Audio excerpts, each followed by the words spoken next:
everyone. Hello, we want to welcome you to Time for a Difference. Two difference makers. This is a weekly podcast for difference-making people who are inspired to make a difference to the people around them and be part of a larger voice in a world-changing movement. Difference makers, a common experience when working with people is helping them with the struggle of life loss. Life loss can be anything, from a loss of a job on the smaller side to the loss of a loved one on the largest side. So losses in life can be described as kind of a pit. It's something that in us requires spiritually a great deal of struggle, frustration, and patience to get out of it in order to get back to living life after a loss. This week, we're going to look at the power of surrender. Surrender in helping people get through the grief and pain of all of life losses. Because the greatest loss is the loss of a loved one, we will use that example to help clarify the real struggles and truths that help people heal and go forward once again on the pathway of peace. Everybody is going to have losses in life, and from them, you will only have three choices. So number one, you can let it destroy you, or number two, you can let it define you, and number three, this is where we want to get to, you can let it develop you. The difference maker's effort is to help people find the heart to use the losses to develop the most important life skill of walking in the power of surrender to God, to overcome the pain and damage of loss. To build a helpful visual model of seeing the power of surrender, we will use the story of King David's major loss from the death of his newborn son as our illustration. This story of David losing his son shortly after the child's birth teaches us the 6 steps of surrender. So let's start. So 2 Samuel chapter 12, it says, David begged God to spare the child. Ever been in a place where you're just begging God? And that's where we're at. We're at this raw, high emotional moment, standing between life and death. Again, David's son was born and was very sick and near death.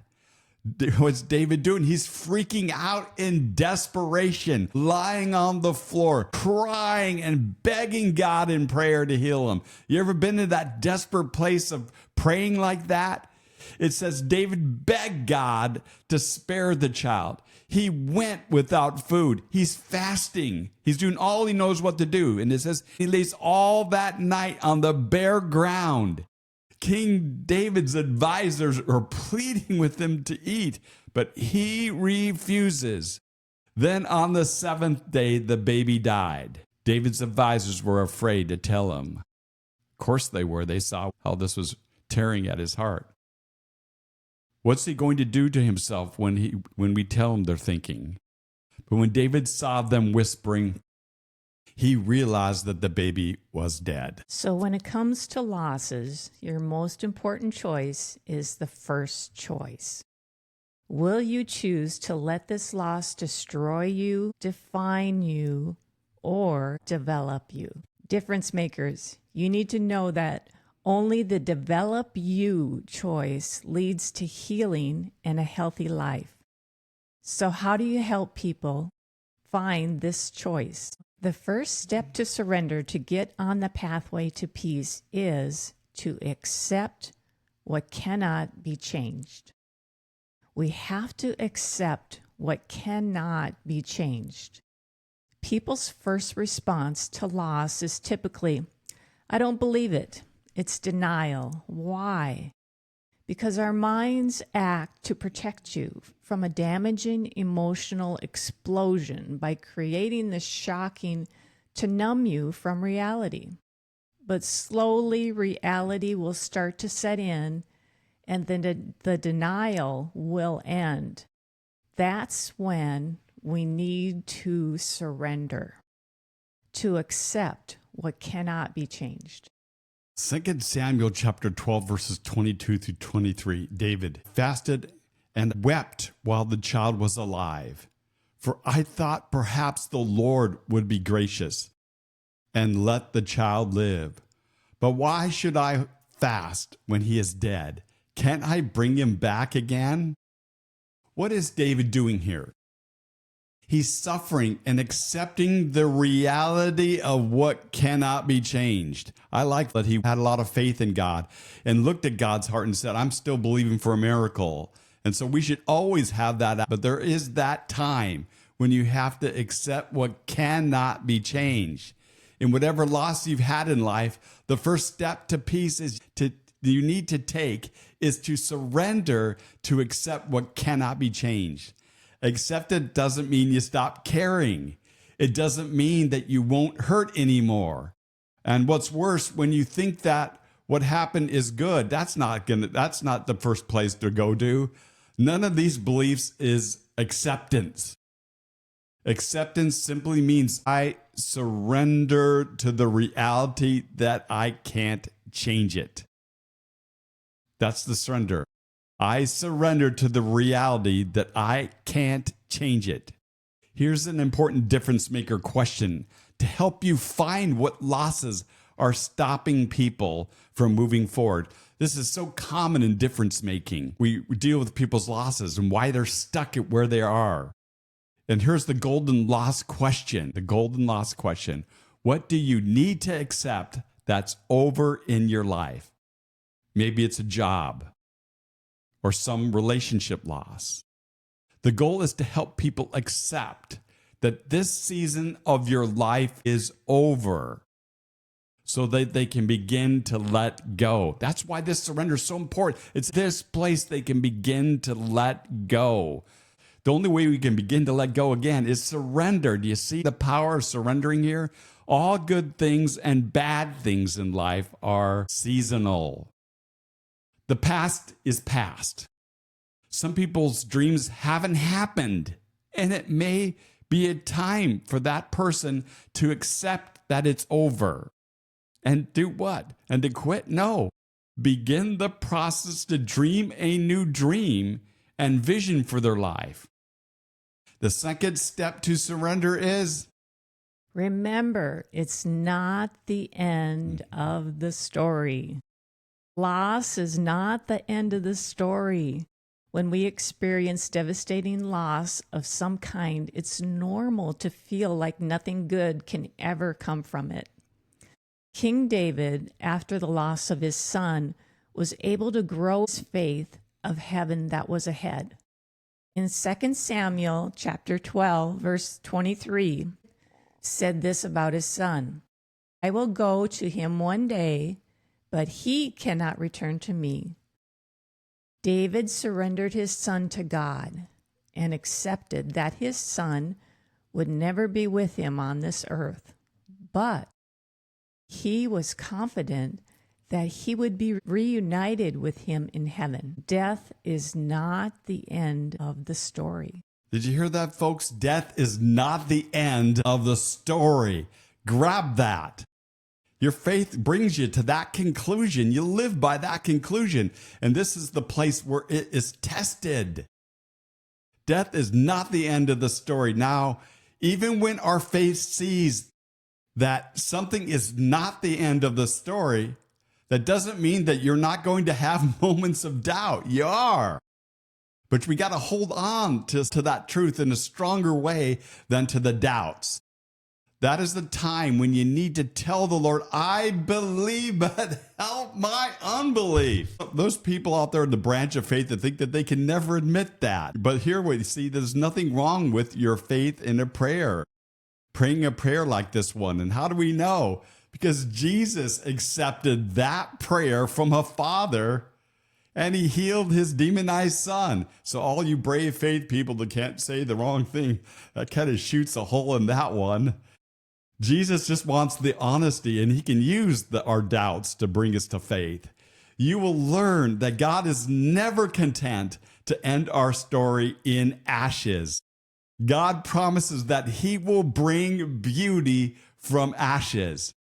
In grief, the most challenging transition is moving toward the future rather than hanging around the past.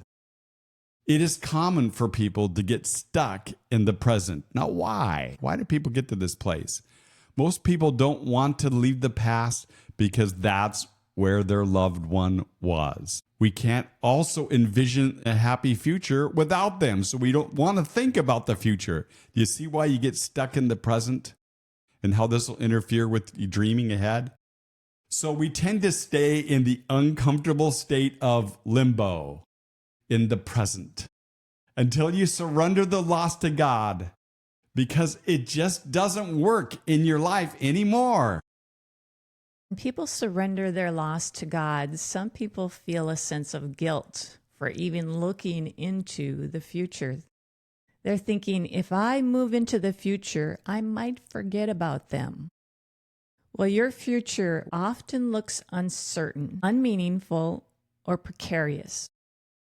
When you try to figure out or envision the future, be warned that you are grasping at things that belong only to God.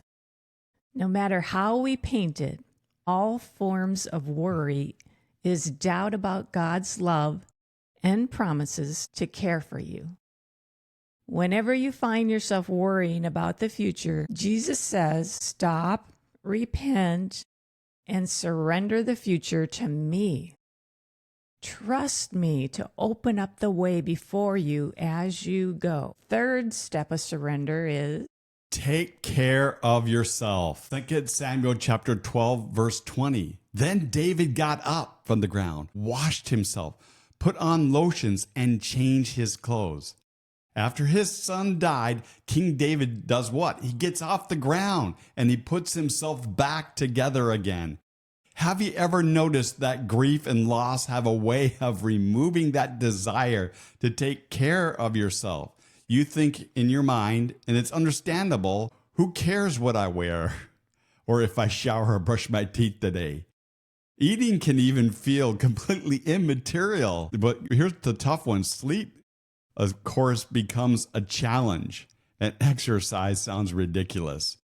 Sorrow has a way of overwhelming us to the point that we don't care of ourselves. That puts you in a place where you're just kind of compounding the effect. It's a battle to get back on your feet.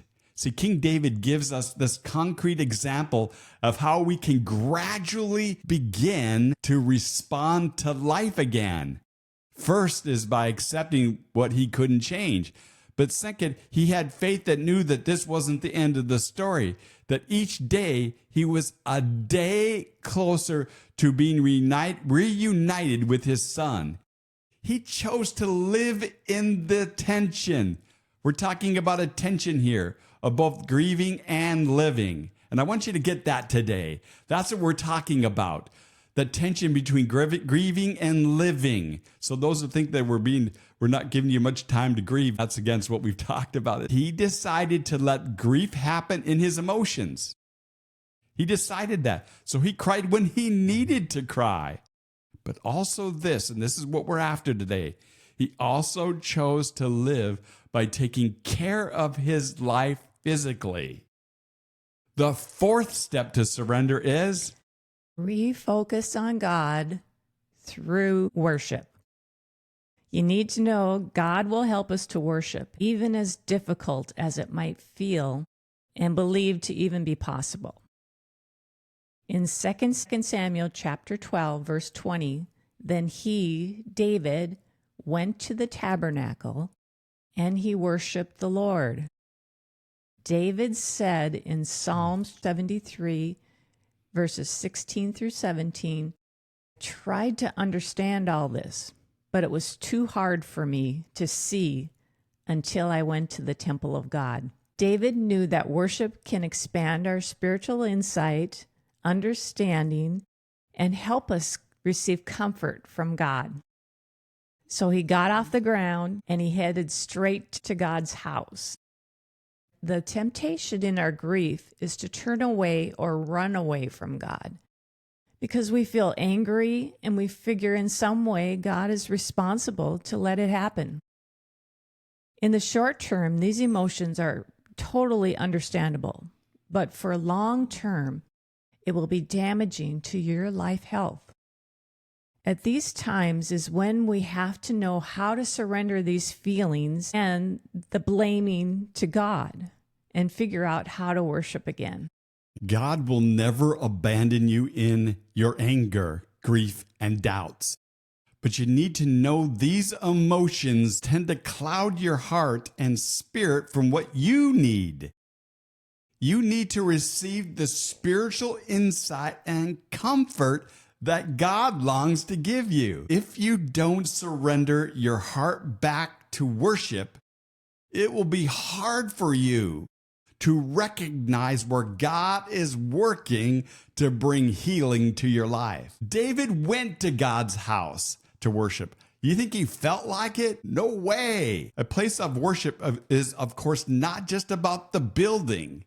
It's a healing place of quietness, tranquility, and stillness that will help you reconnect with God. They'll help you sort out your feelings and reconnect yourself back to God. You need to be warned that always sitting in your house will eventually connect you to what? To all the memories and grief that you've experienced of that person comes back in your memories. It will then do what? It'll begin to threaten to swallow you up and keep you into that grief cycle. So it's important to get out. Getting out of the house is a healthy way of reattaching yourself to God's majesty and beauty of creation and life, and to reinforce your faith that God is in control. Sometimes a healing place can be healing friends who want to pray and worship and help you reattach to God. Worshiping with friends can be contagious. It can help you just kind of push past that first hurdle to get back to worshiping God again, to reconnect to God again. The fifth step of surrender is do something productive. One of the ways to break the power of grief and sadness in your life is to surrender to doing something productive. Loss paralyzes you and gets you stuck. One of the healthiest things that you can do is to start moving, even if it's just one small step at a time. In 2 Samuel chapter 12, verse 20, after David, got up from the ground, he washed himself, he put on lotion, he changed his clothes, and he goes to the temple and he worships. After that, he returned to the palace and ate. When David goes to the palace, that's the king's place of productivity. That's where he works. He's basically saying, I'm going back to work. Just think, this is just a day after his baby son has died. Do you think David's over the grief? No way. Of course not. Remember this truth. You don't ever get over a loss, but you can get through the time of grief. That's what we're talking about today. And one of the ways to get through it is surrender yourself to being productive. You don't have to stop mourning because you started moving. You don't have to wait until you feel like moving before you decide to move. To move only requires what? You take your first small step by faith. And I'm going to tell you, it feels good when you start to take that first small step of faith and start moving ahead. So where do you need to take your first small step of faith in productivity? The answer, what do you know you should be doing, but you've been too paralyzed to do it? I want to challenge you to surrender and say, I'm mourning, but I'm going to start moving, growing, and healing. The sixth step of surrender is Keep on loving even in your pain. When you have lost, the natural reaction is to build walls around yourself and say, I'm never going to let this kind of thing hurt me ever again. For example, a divorced person will often build a wall that says, I'm never going to let any other man or woman hurt me like this ever again. Do you know that there's a way to live without pain in life? You ready for this? Have no love in your life. That's the trade out. It's too steep, folks. Sorry, but it's true. Love always equals some pain. But love is one of the world's most valuable things that you can have. So the risks and the surrenders involved in love is worth it. What do you do when somebody rejects your love? You simply redirect it, because there are a lot of people in this world who need your love. So always look at what you've got left, not just what you've lost. That's what David did. 2 Samuel chapter 12, verse 24. It says, then David, after all these things he did, folks, David comforted Bathsheba, his wife, and slept with her. She became pregnant and she gave birth to a son, and they named him Solomon. Do you know what returning to love can do in your life? In David's life, it brought a restoring birth of a new son named Solomon, who became the wisest and wealthiest king in Israel's history. See, love is worth it. Going forward in love is worth it. Finding new things to love is worth it. What do you need to surrender to God so that you can love again and God can birth something beautiful in your life? The path to peace is the path of surrendering your pain, your hurts, fears, everything in your life that's messed up. Tell God, I give it all to you. Here it is. Let me give you a difference-making challenge today. If you know someone going through a painful loss, help them find Christ's healing power through surrender and prayer. When you finish your list, would you ask him for his serving touch to touch your heart? So we want to give you a big thank you for taking time out of your busy schedule to join us.